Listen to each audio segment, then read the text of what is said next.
that this can happen. This sort of unimaginable future is only unimaginable if you don't allow yourself to imagine it. And I hope we get into the importance of imagination as a leadership skill, because it's rare that we find an MBA program where many leaders come from that actually has a class on imagination or even ambiguity or uncertainty. Welcome to Insights Unlocked, an original podcast from User Testing, where we bring you candid conversations and stories with the thinkers, doers, and builders behind some of the most successful digital products and experiences in the world, from concept to execution. Welcome to the Insights Unlocked podcast. I'm Aaron Diocampo, Brand Content Production Manager at User Testing. Joining us today as host is Jason Giles, User Testing's Vice President of Design. Welcome, Jason. Hello, everyone. Good to see you, Aaron. And our guest today is Lisa K. Solomon. Lisa is a visionary strategist, best-selling author, and designer in residence at Stanford's D.school, where she teaches futures thinking and helps leaders navigate the uncertainty with imagination and foresight. Known for her expertise in strategic design and leadership, Lisa co-authored Moments of Impact and Design a Better Business, and her work has been featured in the Harvard Business Review. Welcome to the show, Lisa. Aaron, thanks so much. Jason, excited to be here with you. It is such a pleasure to meet you. I'm really excited about our conversation today. So to kick it off, you have been helping leaders navigate uncertainty, design better futures. As you look back on the past few years, what would be one of the shifts that you've seen on how leaders approach change? And kind of what does that tell us about where we might be heading? Love that softball opening, Jason. I know, right? Listen, I think the easiest place to start is, of course, COVID. I think, looking back, we've just really had the 5-year anniversary of COVID, global pandemic that pretty much shut down the world overnight. And that, I think, alerted leaders everywhere to just how vulnerable we are to abrupt disruption. And it's not like the leaders weren't dealing with uncertainty and complexity and ambiguity for years before, but I think that acute, non-negotiable, everything has changed for everybody, alerted all leaders across all industries and all sectors that this can happen. This sort of unimaginable future is only unimaginable if you don't allow yourself to imagine it. And I hope we get into the importance of imagination as a leadership skill, because it's rare that we find an MBA program where many leaders come from that actually has a class on imagination or even ambiguity or uncertainty. So I think the biggest surprise really marking 5 years ago, but of course, that wasn't the only uncertainty that has come our way. There's lots to talk about regarding what's happening on technology and global policy and in our environment. But I think that moment hopefully marked a wake-up call for all leaders that it wasn't like we were just going to get through that pandemic and be done and go back to normal. We need to retool how we think about what is going to be our new normal. Yeah. And I'll just even put a finer point on it, Jason, I think about all the time. About 10 years ago, when we wrote Moments of Impact, which was really a guidebook to help leaders have conversations about the future, how to bring multiple perspectives together to discover the future so that they're not blindsided by the present. We opened up by defining this term VUCA that you hear quite a lot these days, which stands for volatility, uncertainty, complexity, and ambiguity, coined by U.S. military planners in the early 90s. And I often think, we thought we were VUCA then. This is like peak VUCA. And one more point on that is that this today, whenever our listeners are listening, could be the most simple VUCA of days to come. Right. So again, just pointing out that we can't expect the world to simplify. We have to adapt and change. Yeah, that's really powerful. It's interesting because, I think you've been at the D.school for almost 7 years. Is that right? That's right. And so you're trying to make a case for, hey, this is really important to think about and start planning for this. And then you have this moment where it becomes very real very quickly. Yeah. Do Yeah, you? can I just build on that? I mean, so Yeah. I've been doing scenario planning for over 20 years and design for almost 30. And it was a big revelation for me when I started to do scenario planning work with this wonderful organization called Global Business Network that no longer exists, but really was a gathering of some of the big thinkers in scenario planning. Peter Schwartz, that did his scenario planning work at Shell, is now the head of futures at Salesforce. Stuart Brand, that created the Whole Earth Catalog, started the Long Now Foundation. So huge thinkers in the movement of futures thinking created this firm called Global Business Network where I did my work. And it was a huge revelation for me to realize that designing conversations about the future was really a design practice around conversations towards the future. And when I was brought into the D.school 7 years ago, it was because our executive director she had the foresight to see that increasingly we were going to be designing with new mediums like algorithms and other kinds of emerging tech. And so she brought me in to help infuse a futures lens to our already well-established design practices. And that was a wonderful experience. But I will be honest to say, Jason, that most of my colleagues didn't really understand the work until the pandemic hit. Right. And then I ran an internal scenario planning exercise for my colleagues to say, wow, in this moment, March 2020, how should we, as a small community of teachers and program leaders, how should we be thinking about this moment of extreme uncertainty? And it helped us understand how we could support our students, for example, that abruptly in 24 hours needed to leave campus, many of them international. And I think that opportunity to run the internal scenario planning process allowed my colleagues that I was working very closely to better understand exactly what I was doing, where I was like, oh, I get it now. And of course, in a scenario planning, as with a lot of strategic foresight practices, the goal is not to predict the future, but is to unearth more robust moves we could do even amid that heightened uncertainty. And so from that, for example, one of the things that we did was realize, wow, we need to reach out to every single one of our students. That's something that was in our control, even though the uncertainty of the pandemic was not. So all of that is to say, I think that was a turning point even internally for my colleagues to be like, oh, wait a minute, this is really helpful. Oh, totally. You work a lot with businesses and think about, how to influence leaders. I also know that you work with educators, which I think is amazing. Could you just kind of outline some of the core skills that you are basically teaching to have this thinking about these future states? Yeah, it's a great question, Jason. And I often even get from my family, what do you do? What do you do? So I get that it's fuzzy. And I really try to have a lot of empathy for leaders that really want to be better prepared for the inevitable, more uncertain futures ahead of us, but really haven't had the training. And so I try to even design my own design work. I know that's a little meta, but really try to make it pragmatic and not filled with jargon. So you can check my jargon here, Jason. Okay, I'll call you on it.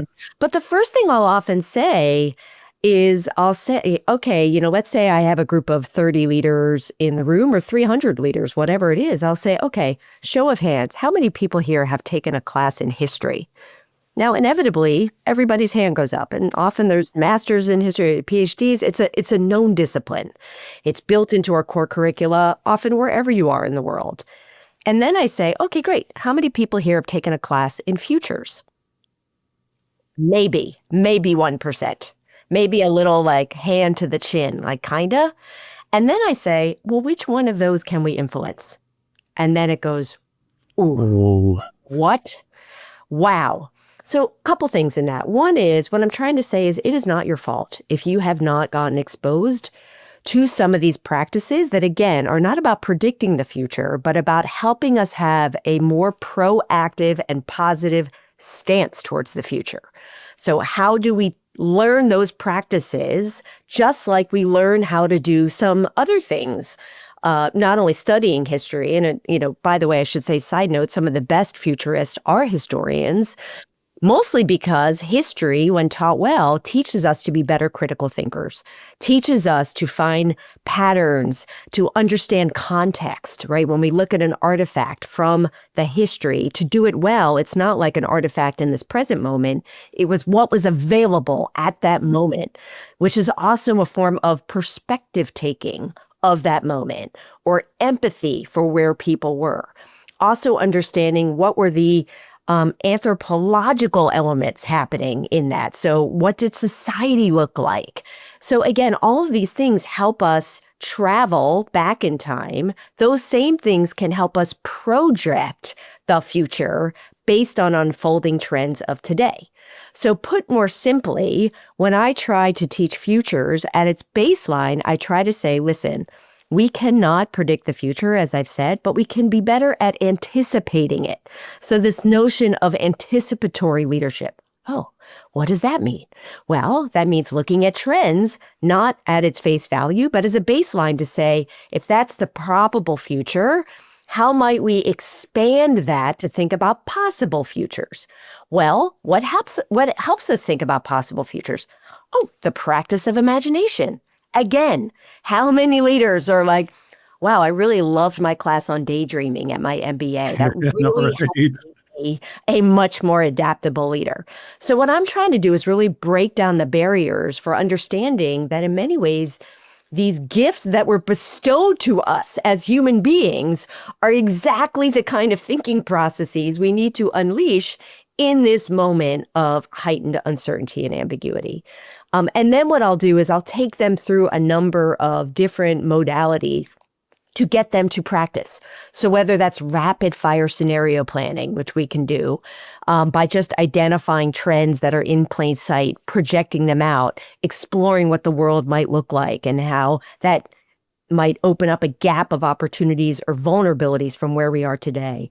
Or even a basic futures implication wheel, where we'll take a single trend in front of us and we'll just build that out about first order implications, second order implications, third order implications, to go from the known to the unknown, not to critique it, but to become more aware of the surface area and things we need to research. So there's a lot more we could add into there, but those are just some baselines of how do we get more comfortable with anticipation, more comfortable with imagination, and then the last one is more comfortable with our agency in bringing something to life, even if all of the information is not available to let us know if we're going to be successful or not.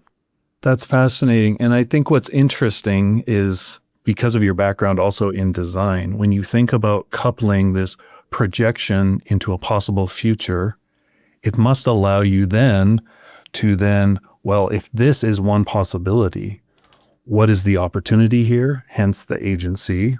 What are the risks there? So can you talk a little bit about some of the practices or something practical that a team might do in that context of, okay, so we've done this exercise, we see this kind of potential state.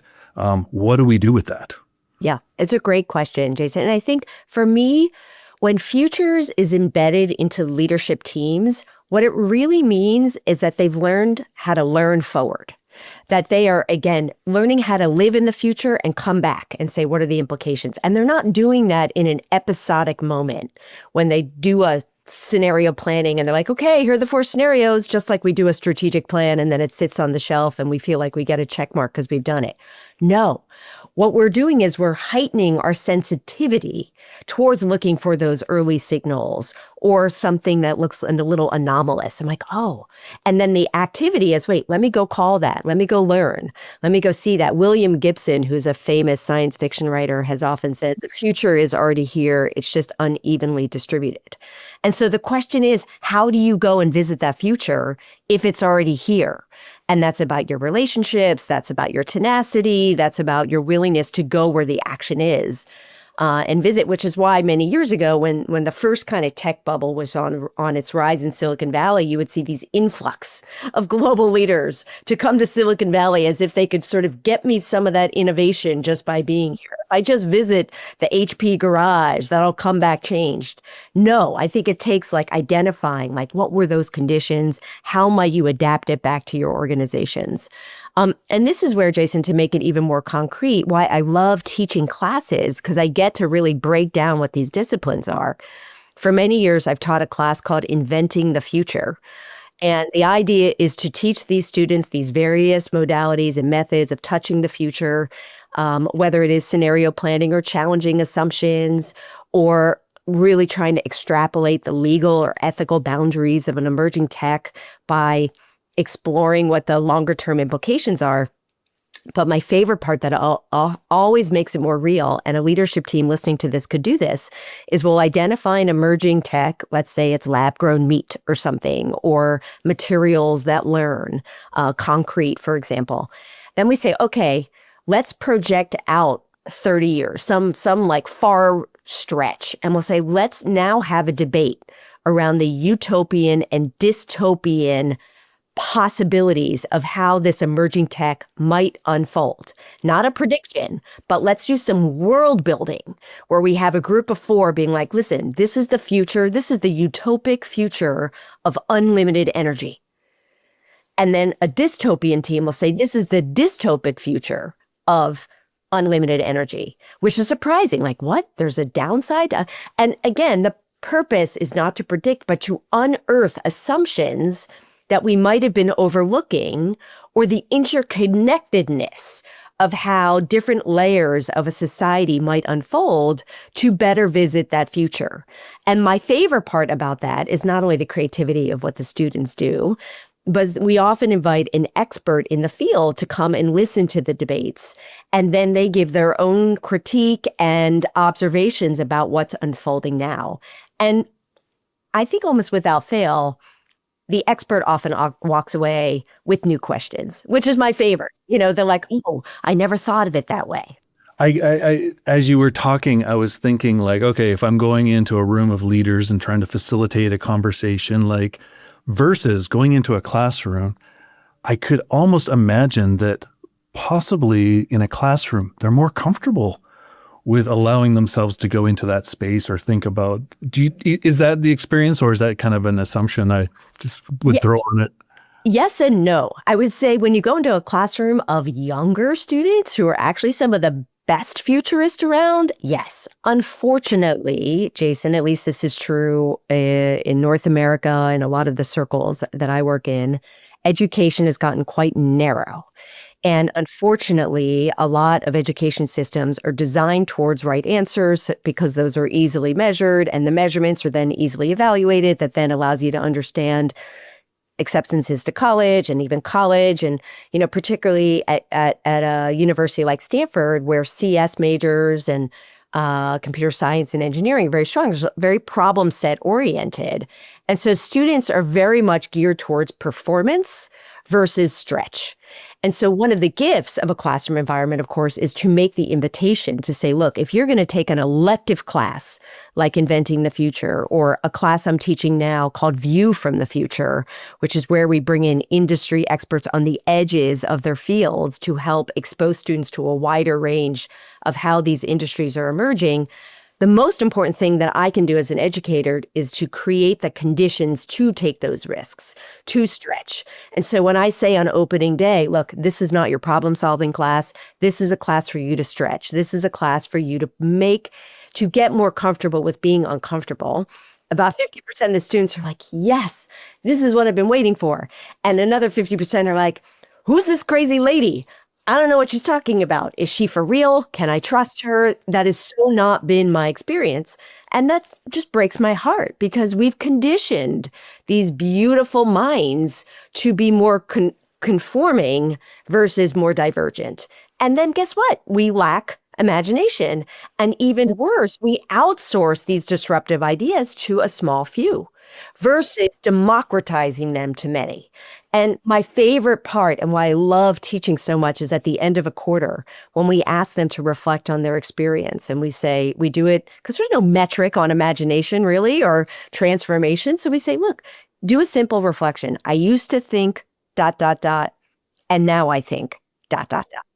And my favorite is when they say, I used to think that imagining the future was a gene-like talent only for a select few. And now I think I have what it takes to practice and get better at this. And when you hear that, you think, yes, this is about practice. This is about flight hours. Malcolm Gladwell famously said, right, we need 10,000 hours. Well, if we're starting at 0 hours, we can make a dent in that. Yeah. And so then how does that compare? So I think about your characterization of how we might be educating our young. But then as you're talking, I'm thinking about leaders who are also focused on short-term deliverables. They're thinking about the here and now, maybe an 18-month product roadmap. How do you get them in that place where they can start thinking about, or incentivize them to kind of dream? Jason, that is such an important question and such a layered question. And I will say 10 years ago when we wrote Moments of Impact, we actually have a whole chapter towards the end called Yeah Buts, overcoming the yeah, but that would never work here. And we identify 3 patterns within almost every organization that creates and in some ways a best case scenario, a reluctance to do this longer term exploratory thinking. And in most cases, frankly, antibodies for listen, we don't have time for that. Nice to have, not need to have. And the 3 are, first of all, exactly what you named, this short-termism, right? That all of our metrics and planning at best are around 3 to 5 year strategic plans. And then we break them down. Okay, great. Well, what are your annual targets? Okay, what are your KPIs and your OKRs? Okay, what did you do this quarter? What are your results? How do we atomize that and measure it? Because that gives us a sense of comfort. So our institutions are organized for that. So that's the biggest one that you're asking about. The second one, as we've been talking about, we've never been taught how to do this. So, okay, let's say that, there's these systems in place, but we also know that these skills are important. What if we don't really have those skills to even pull on? And then the last is that we have political competition in place. And by here, I don't mean sort of the polarization I'm talking about. I'm talking about the fight for resources, the fight for talent, my team, my initiative, right? So that creates competition as opposed to the collaboration. So what we say for leaders to learn how to take a futures orientation, a longer lens, which there are some strategies on how to do that, the ability to create a culture that rewards learning, that rewards growth, not necessarily only performance and getting right answers, and that we create the conditions for people to build this capacity, right? To be stronger in doing that. That turns that doom loop, right? When you have the short-termism, politics, capability gaps in play, you get a disruptive moment like COVID. Oh my gosh, you're scrambling at best. Versus a learning org that has the robustness, that not only has the capability to really work with a challenging problem, but to get stronger as a result. So I think obviously there's a lot of work to do there, but that would be the hope. But getting back to your core question about how do we take a longer lens, I think it takes someone that is able to credibly say, this is why it's important to take a longer lens. This is why it's important to, here's a great metaphor, think like a good ancestor. One of my absolute favorite books that I recommend all of our listeners to explore is Roman Krznarik's The Good Ancestor. They came out a couple years ago. He is a beautiful writer talking about the importance of what he says, having a legacy mindset, really thinking as a seed planter. Again, very hard to do when you're working within an org that supports it. But then we could sort of say, well, what are some other examples of longer term thinking? If we take a look at John F. Kennedy's first moonshot speech is a great example in the 60s, early 60s. He says, we got to put a man on the moon in the next decade. Now, even if he lived and was not tragically assassinated, a decade, he would have been out of office, right? So even if he was elected a second term, so this ability to put a courageous, longer term idea out there and then catalyze diverse groups to work towards it for a larger purpose. That's the kind of leadership that we're looking towards. And that's a certain type of leader who is interested in that kind of long-term impact that they have. And I think it must be very cool to work with folks like that who are reaching out to you and being like, look, I think that there's an opportunity for much broader impact, long-term thinking. Yeah. And Jason, I'll give you another big example. I've the great privilege of recently joining the board of an organization that was started about 26 years ago called the Long Now Foundation by Stuart Brand, who famously created the Whole Earth Catalog.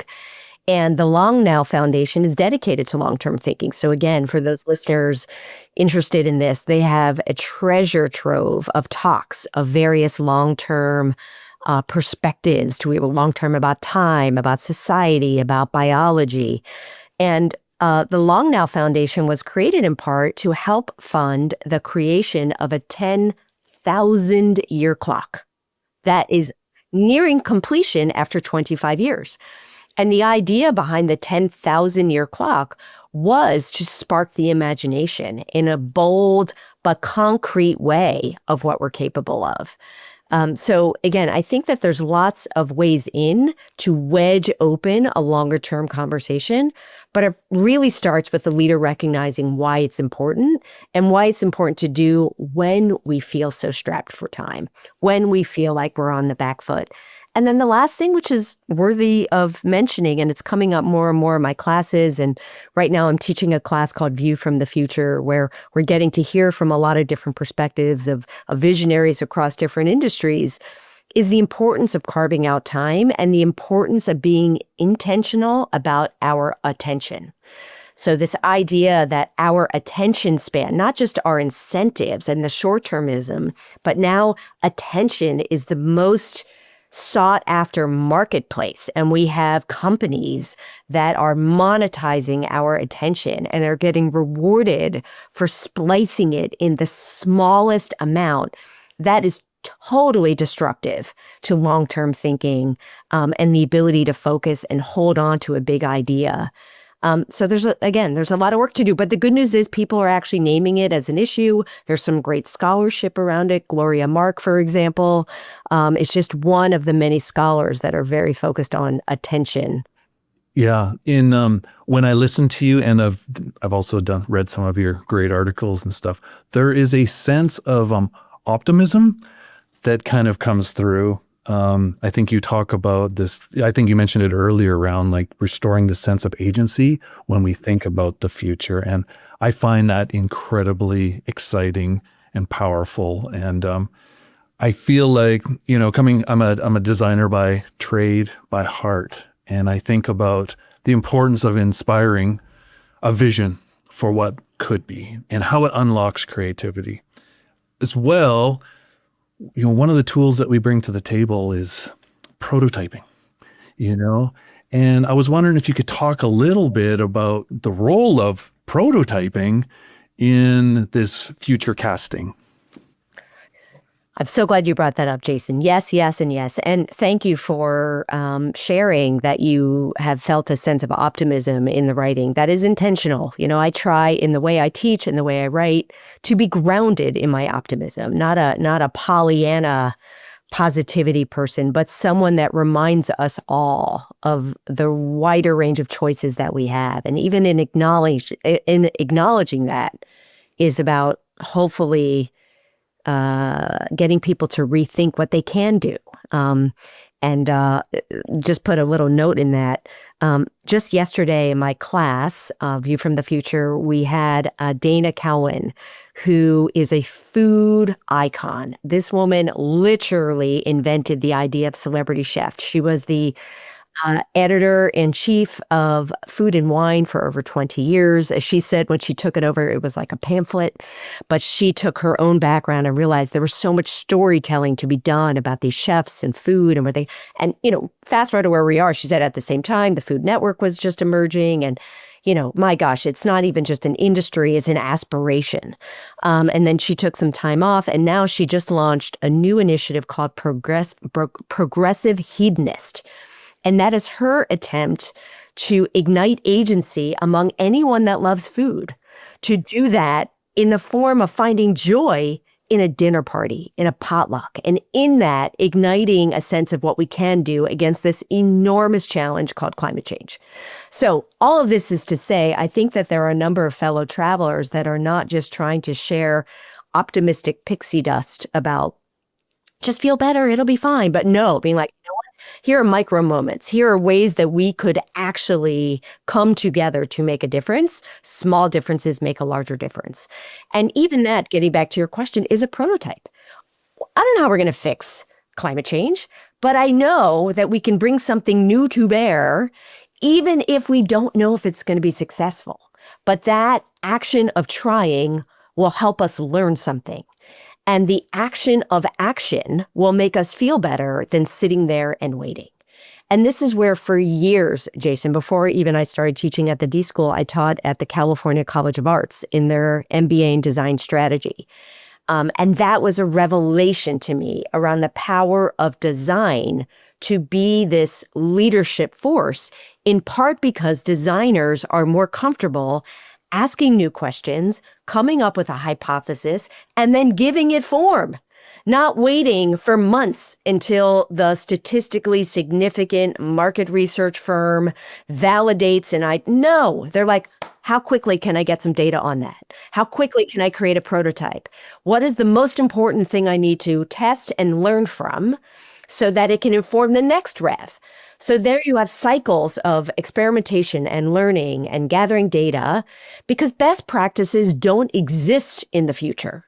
So we have to invent them. And so that practice of designing for the intent of advancing is critical. Well, and it's so interesting. Now you're speaking my language, right? Like prototype, get feedback, rapid. It's so often, so I'm in digital design predominantly, have been for a long time now. And we talk about this kind of agile mindset of like, let's put something out there and get this kind of feedback loop so that we can kind of adjust. And so often we don't apply that to some of the problems that we're trying to solve here. And I think, are there do you have examples of how you might have build some feedback loops into some of these prototypes or innovations for yourself? Oh my gosh. Yes, Jason. And it's true. It is always funny to me how designers kind of get used to doing it across a different process. Like, hey, we need to redo our website, or we need to create a mobile app, or okay, versus like, hey, we need to figure out what our hedge is against a potential recession. Oh, well, okay, what are in many ways, scenario planning is a form of prototyping. You're prototyping how the world might unfold, but it's really based on looking at trend analysis or inputs. And even calling things out as a prototype is a helpful way of acknowledging that we're just trying on new ways of how something might unfold. And again, designers, the ability to give it form, a concreteness, taps into another foundational human operating mechanism, which is our wiring for visualization, right? Like we take in way more information visually than we do by word or even by language. And so it's always interesting to me that someone is like, oh, that's a great idea. Can you write a memo? Versus like, oh, that's a great idea. Can you show me the picture? Again, hopefully designers and really all leaders are now using some of the new tools that are available to create visualizations to foster learning, to foster faster advancement of the idea. So I think that there's a lot of opportunity, but I'll give you just a very concrete example. Jason, last year, I've been doing a lot of work around civic futures.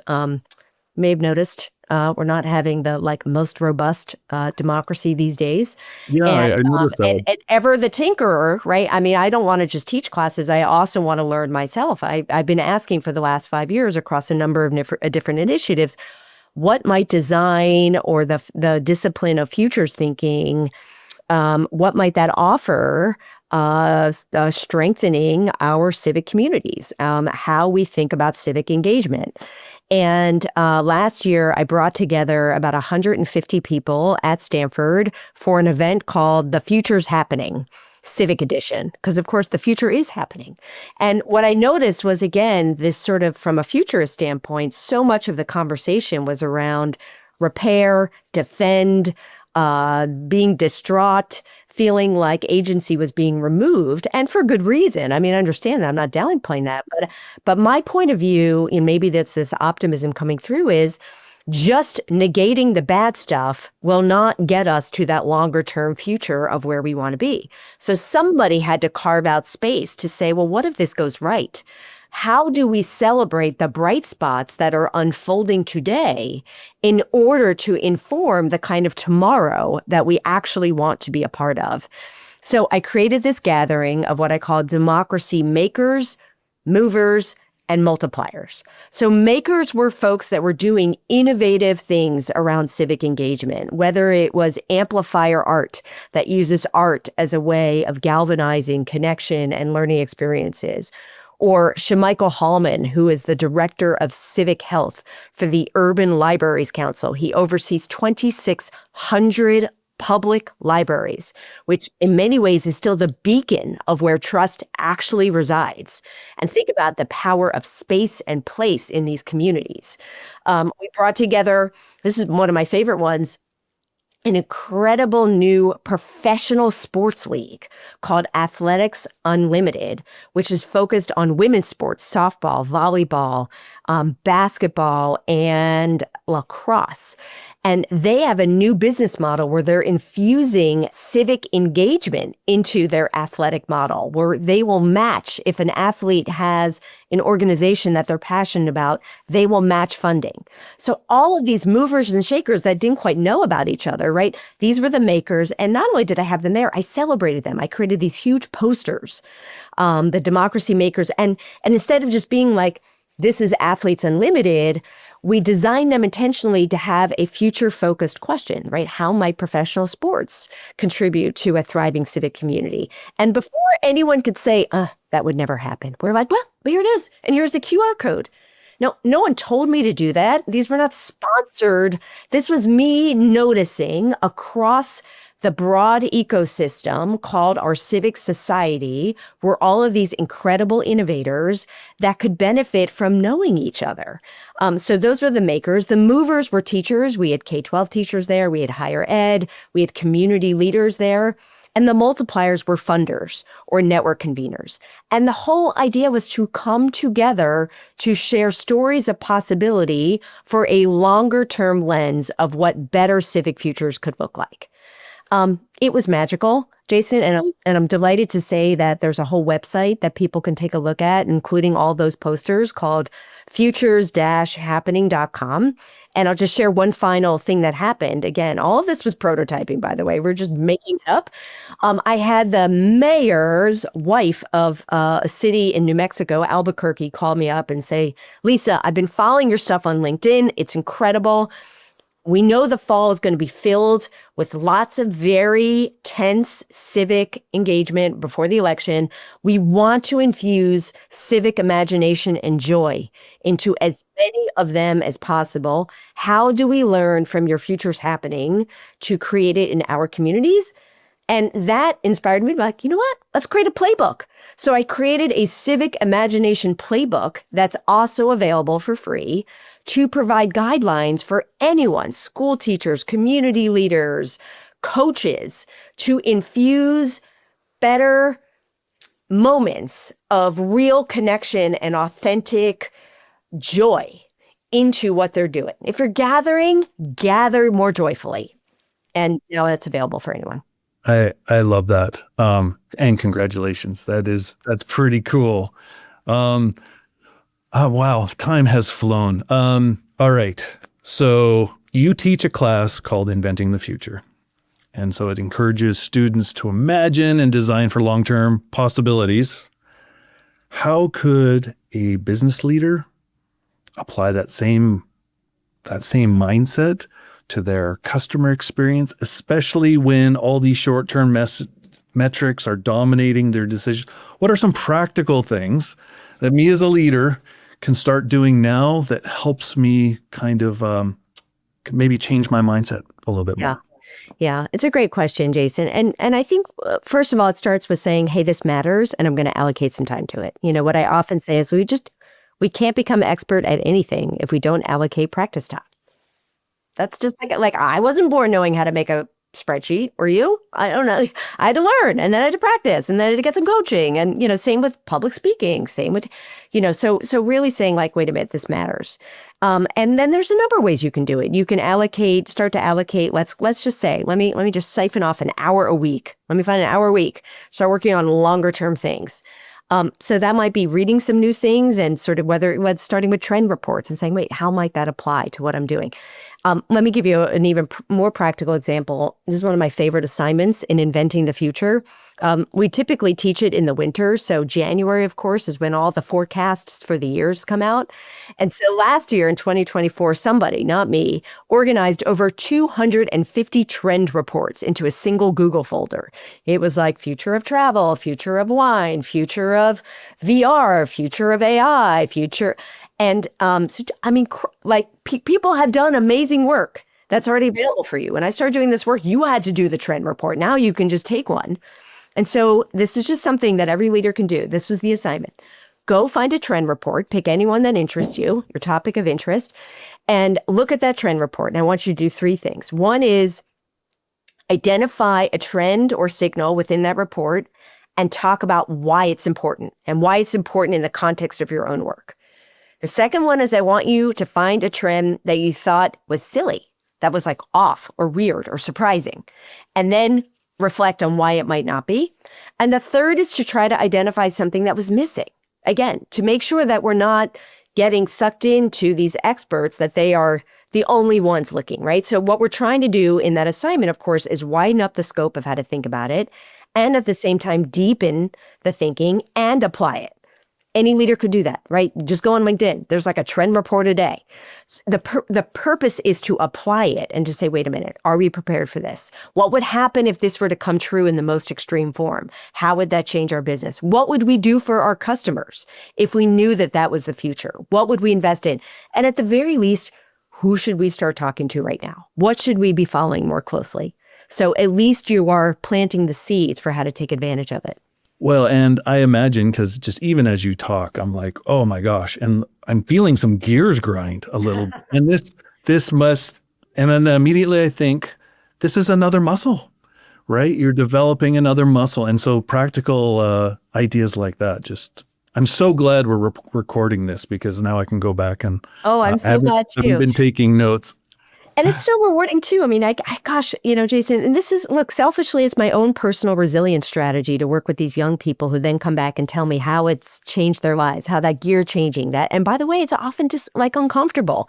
We have them keep a futures portfolio for their weekly assignments. So just the way that we run class, we'll introduce a couple of different tools or methods.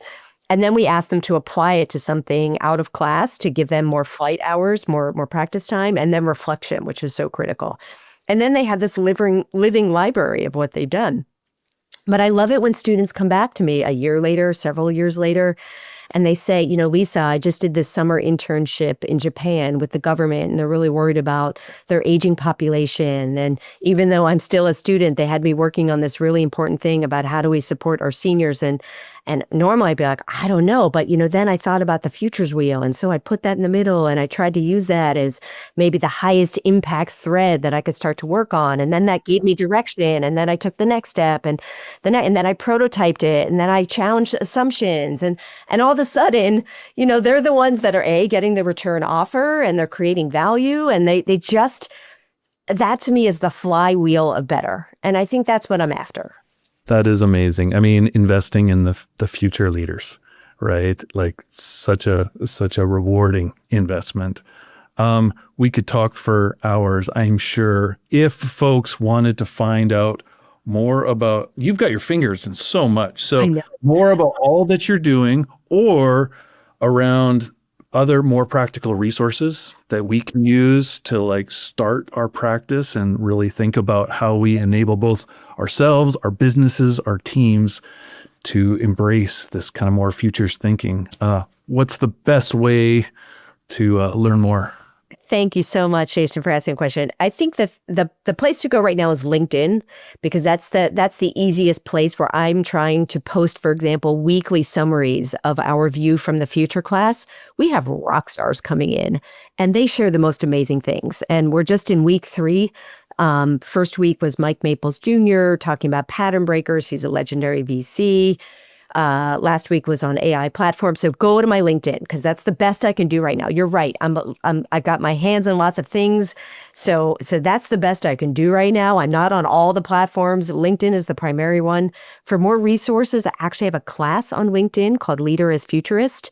And I really encourage people to do that. I think we've had over 125,000 people take the class since it's, so a lot of practical tools there. And then I will be, when I finally, maybe, don't know while I'm still teaching, but I do hope to get a Substack out there, so I have a little bit more of a lasting legacy of some of these articles, and a redo of my website, which is coming so soon, which is lisaksolomon.com. But right now, LinkedIn is the best place to go. Amazing. Thank you both for the conversation, but for also the work that you're doing. It's very inspiring. I've been looking forward to having this conversation all week, so it was a real thrill for me. Thank you once again. It was a pleasure, and the best to you on all your continued endeavors. Thank you, Jason. That was great fun.